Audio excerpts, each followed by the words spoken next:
Hello students and welcome to my YouTube channel engineer से stop.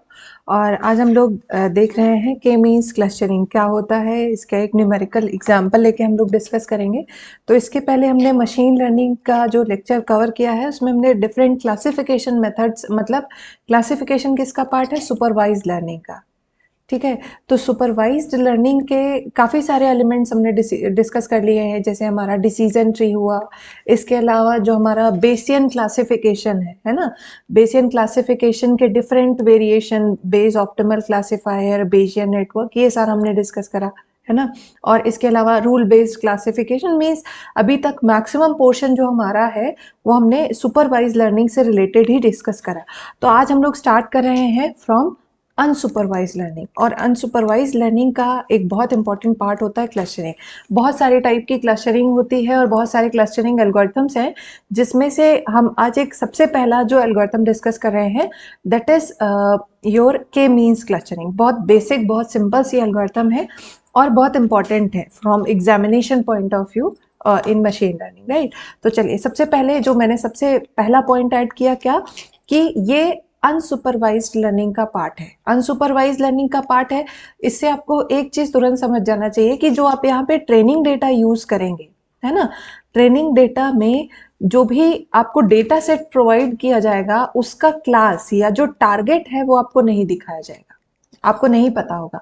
आपको सिर्फ और सिर्फ इनपुट्स दिए जाएंगे, ढेर सारा आपको डेटा गिवन होगा जिसका कोई क्लास नहीं है, आपको क्लास नहीं पता है, आपको उसे एनालाइज करके उन्हें डिफरेंट डिफरेंट क्लस्टर्स में डिवाइड करना है। तो के मीन्स क्लस्टरिंग का जो के है वो ये बताता है कि आपको कितने क्लस्टर्स को फॉर्म करना है, और इसी से हम एल्गोरिथम को यहीं से स्टार्ट करते हैं। ठीक, तो एकदम बेसिक पॉइंट से हम लोग स्टार्ट करते हुए चलते हैं।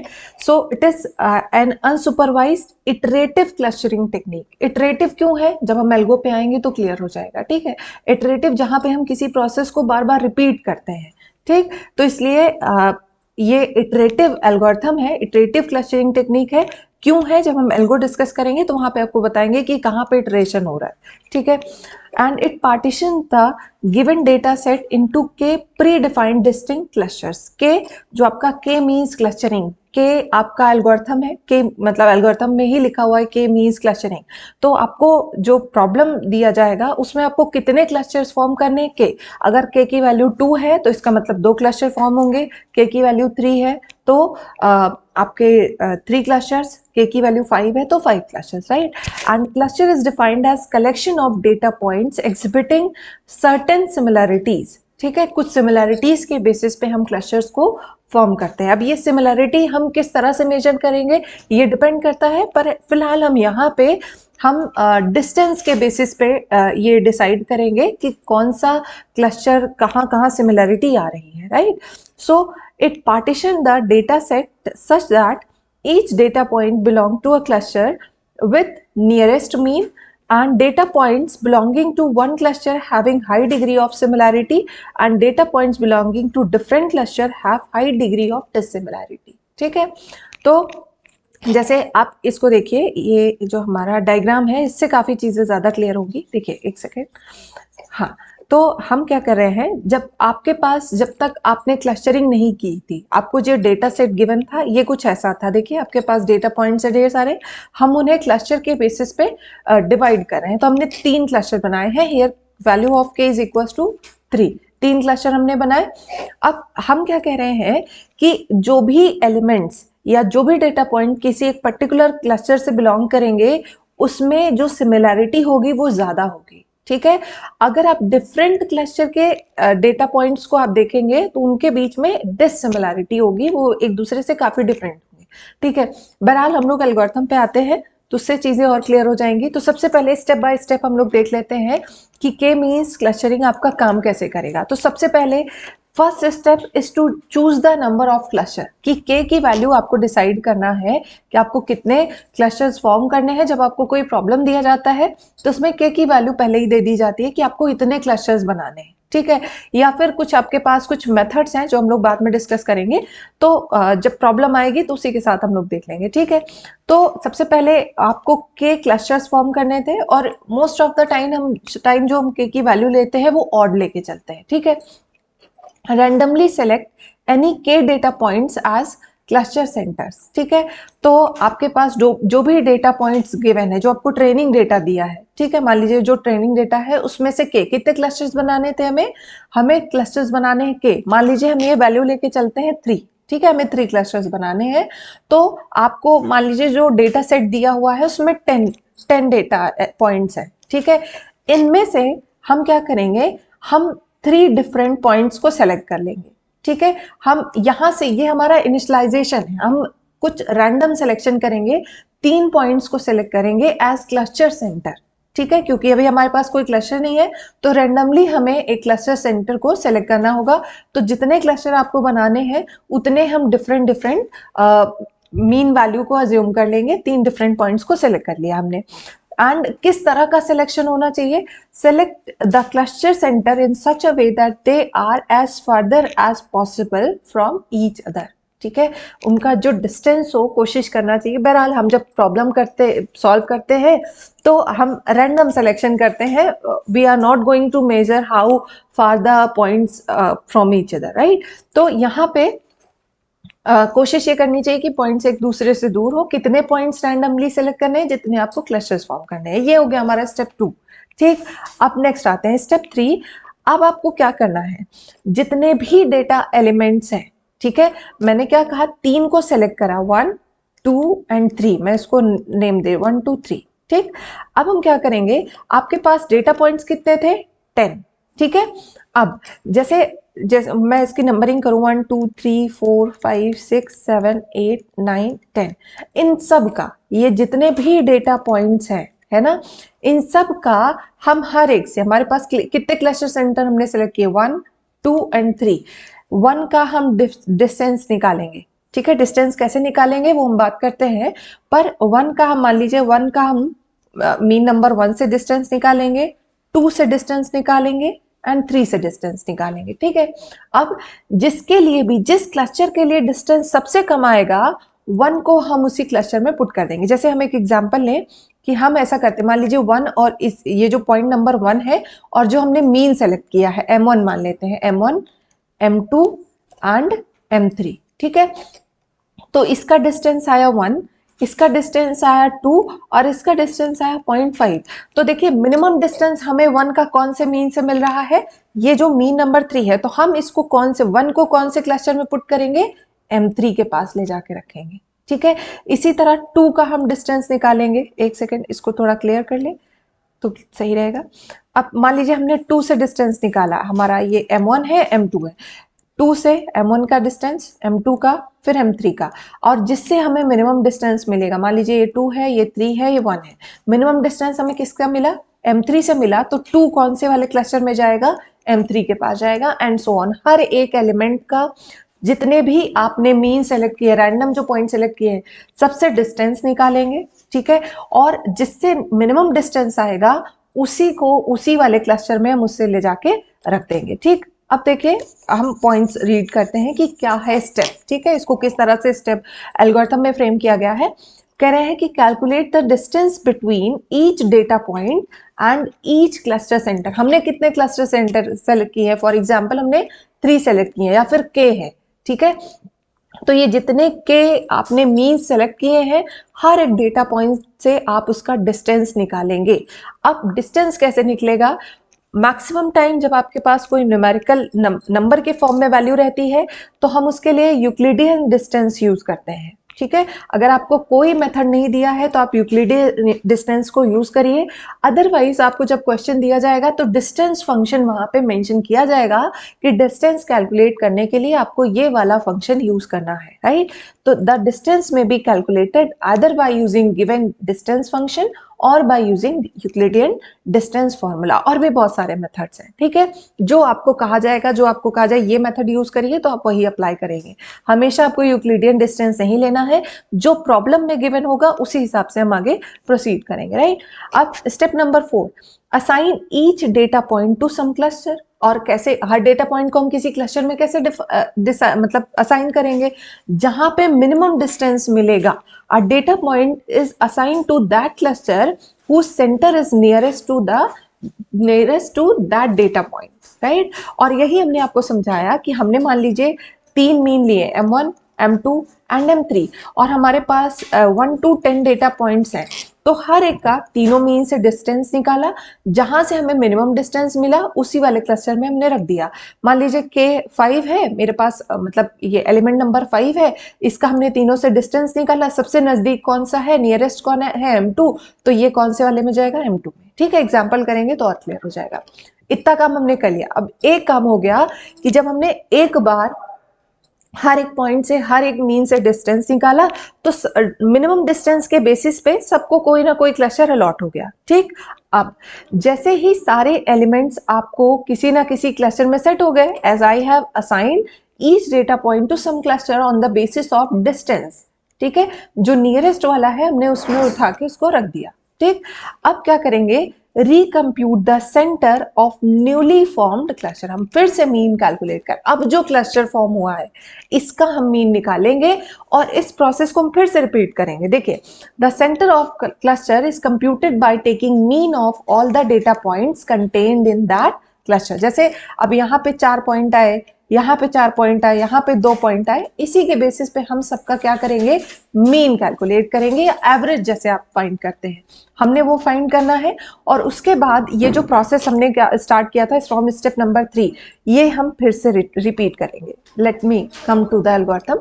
तो हमने क्या करना है, जब हम सबको हर एक पॉइंट किसी ना किसी क्लस्टर पे जाके सेट हो गया, कोई ना कोई क्लस्टर उसे असाइन हो गया, M1, M2, M3 कोई सा भी, उसके बाद हमें क्या करना है, फिर से मीन को कैलकुलेट करना है, फिर से सेंटर फाइंड करना है, किसका, न्यूली फॉर्म्ड क्लस्टर का। ठीक है, and the centre of cluster is computed by taking mean of all the data points. आप वेट करिएगा, बिना एग्जाम्पल के ये समझना शायद मुश्किल हो, बहरहाल मैं एक्सप्लेन कर रही हूँ, पर एग्जाम्पल से और बेहतर समझ में आएगा। एंड जैसा मैंने कहा, keep repeating the procedure from step 3 to 5 until the termination condition is found, until the stopping criteria is met। ठीक है, आपको स्टेप 3 से लेके 5 तक तब तक रिपीट करते रहना है जब तक आपको स्टॉपिंग क्राइटेरिया या टर्मिनेशन कंडीशन नहीं मिल जाता। और क्योंकि हम ये जो स्टेप 3 to 5 है, हम इसको क्या कर रहे हैं, हम इसे रिपीट कर रहे हैं, that's why it is known as iterative clustering algorithm, right. अब हमें ये पता करना है कि what is stopping criteria. Stopping criteria, centre of newly form cluster do not change. Means आप बार बार जब मीन निकाल रहे हैं तो वही मीन आ गया जो पहले स्टेप में था। मतलब मान लीजिए हमने मीन, एक स्टेप आया, एक स्टेट आया जहां पे आपकी मीन वैल्यूज क्या थी, एक का था 3.5, 2 and 7, ये हमारी मीन वैल्यूज थी। जब आपने क्लस्टर फॉर्म कर लिया, मतलब जब आपने स्टेप 4 कंप्लीट कर लिया, उसके बाद जब आप फिर से मीन निकाल रहे हैं तो अगेन आपको यही मिल रहा है 3.5, 2 and 7। तो आपको क्या करना है, आपको वहीं पे रुक जाना है। क्यों? क्योंकि आपकी मीन वैल्यूज चेंज नहीं हो रही हैं। तो वही पहला स्टॉपिंग क्राइटेरिया क्या है, centre of newly form cluster do not change, तब आपको रुक जाना है।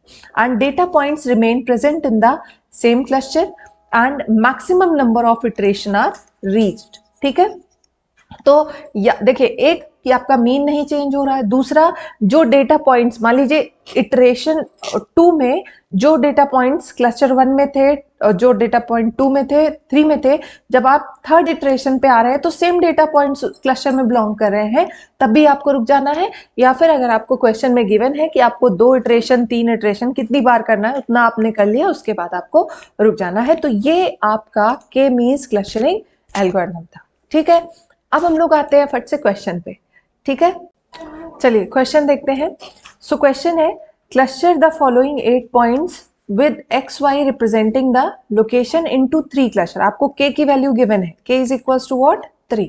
ठीक है, और आपको पॉइंट्स गिवन है फ्रॉम A1 टू A8, मतलब 8 डेटा पॉइंट्स हैं आपके पास, जिन्हें आपको 3 क्लस्टर्स में डिवाइड करना। और क्वेश्चन देखो कितना बढ़िया है, इसमें यह भी लिख दिया है कि initial cluster centres are A1, A4 and A7। जो हम रैंडम सिलेक्शन, जो स्टेप 1 था आपके एल्गोरिथम का, उसको भी इन्होंने बता दिया है कि ये देखिए जो स्टेप 1 था चूज, ये तो के की वैल्यू भी इन्होंने बता दी, और इसके बाद ये जो सेकंड स्टेप है रैंडमली सेलेक्ट के डेटा पॉइंट्स, ठीक है, ये भी आपको बता दिया गया है कि जो आपका रैंडम सिलेक्शन है, जो इनिशियल मीन वैल्यू है, वो आपको A1 को मानना है, A4 को मानना है एंड A7 को मानना है, ठीक।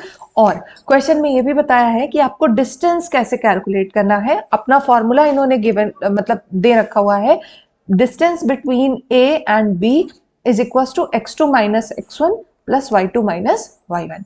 तो आपका स्टेप 1 कंप्लीट हो चुका है, स्टेप 2 कंप्लीट हो चुका है, आपको स्टेप 3 से स्टार्ट करना है, ठीक है। मतलब आपको डिस्टेंस फाइंड करना है, डिस्टेंस को फाइंड करने के बाद आपको उसे क्लस्टर में डिवाइड करना है, एंड उसके बाद हमें क्या करना है, हमें मतलब इसे रिपीट करते रहना है। अच्छा, क्वेश्चन में ये भी लिखा है कि use K mean algorithm to find the 3 cluster centre after the second iteration. आपको 2 इटरेशन तक ही इसको सॉल्व करना है, ठीक। आप चाहें तो और भी कर सकते हैं।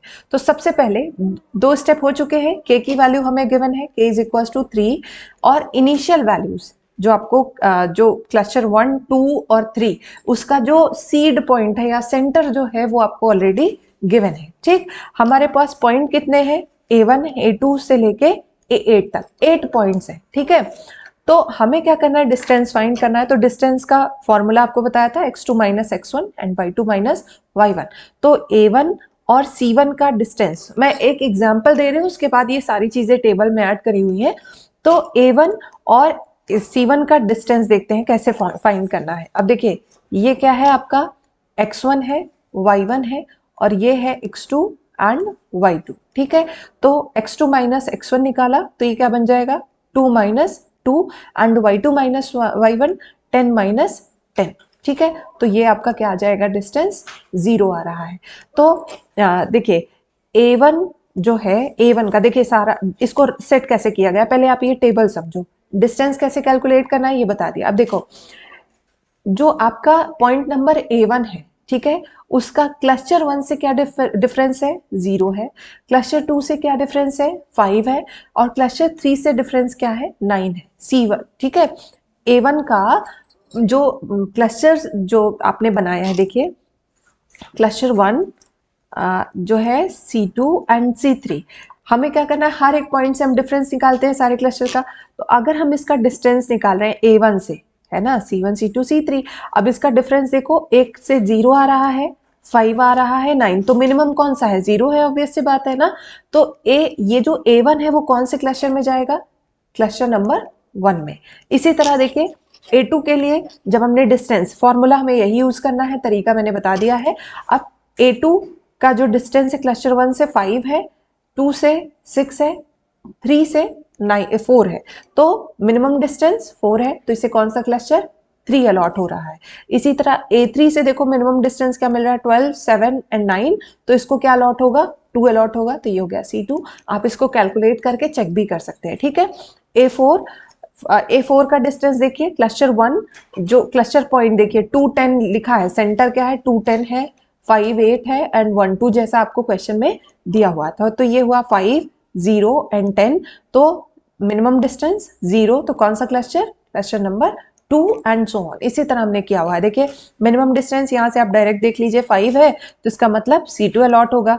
यहाँ से डिस्टेंस ये भी 5, C2 मिनिमम डिस्टेंस 0, तो ये C3 को जाएगा, और ये है 2, तो मिनिमम डिस्टेंस C2। अब इसके बेसिस पे जो क्लस्टर्स फॉर्म हो रहे हैं इसको देखते हैं, ये वाले पार्ट को देखिएगा, उसके बाद हम आगे बढ़ते हैं। तो जो क्लस्टर नंबर 1 है ना, फर्स्ट क्लस्टर में सिर्फ एक पॉइंट आया है A1, ठीक है, देख लो C1 पहला वाला जो है उसमें सिर्फ एक आया है ना, और नहीं है। और जो क्लस्टर नंबर 2 है उसमें ये सारे पॉइंट्स है 5, A3, A4, A5, A6 and A8, है ना, वो डिस्टेंस के बेसिस पे। एंड जो थर्ड वाला है उसमें आया है A2 और A7, ठीक। तो ये हमने स्टेप नंबर 2 पहले कर लिया था, 3 हो गया, 3, 4 स्टेप्स हो गए। अब हमें क्या करना है, फिर से हमें मीन वैल्यूज को कैलकुलेट करना। हमारे क्लस्टर बन गए, cluster number 1 and this is cluster number 2 और क्लस्टर नंबर 3। अब हमें मीन वैल्यूज को फिर से सेंटर पॉइंट को कैलकुलेट करना है। तो जो आपका फर्स्ट क्लस्टर है इसमें तो सिर्फ एक ही एलिमेंट है, तो इसका जो सेंटर होगा वो यही रह जाएगा A1 2, 10।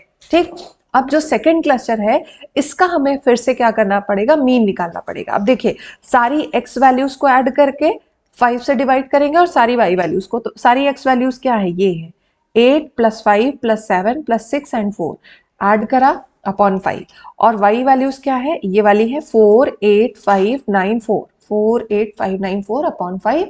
तो जब हम कैलकुलेट करेंगे तो ये आ रहा है 6,6। तो नई मीन वैल्यू जो हमें मिल रही है दैट इज 6,6, पहली वाली नहीं चेंज हुई।